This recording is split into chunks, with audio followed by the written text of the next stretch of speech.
For the go na talaga to guys. Sulitin na natin ang mga araw at mga nanlalabi pa na yung mga araw dito sa pagtira dito sa lupang ito. Dahil hindi natin alam, bukas po ay darating na may-ari. Malalaman na natin ang final na sasabihin nila kung agad-agad ay paalisin tayo. Syempre kami ay naghanap na rin ng aming malilipatan. At yun nga guys, ang problema, punuan pa po at occupied na lahat. Kaya bali nag-aantay na lang tayo na may aalis or lilipat. Pakikiusapan na lang siguro namin temporary ang may-ari ng lupa na to. So yun nga guys, dahil nalungkot at masaya na ayaw namin sana, subalit hindi sa ating lupa at hindi sa ating tirahang itatula tayong karapatan para mamalagi dito. Siyempre ni-enjoy na lang namin yung mga araw dito na kami ay nakatira pa dito sa bahay na to at lupa nila.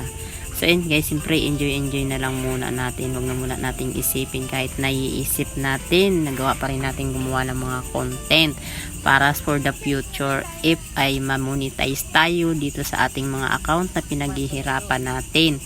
The more na nagsisikap, the more na nag-iisip-isip tayo, kumilos tayo. So kahit naman matagal dito sa Facebook, at least kumikilos, gumagalaw tayo. Sikap at tiyaga lang talaga.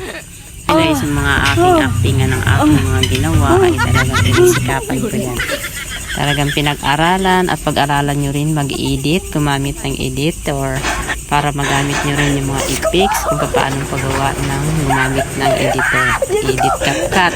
So ayan guys, ang si CapCut ay napaka-importante para gumanda at magkaroon ng templado ang inyong mga video.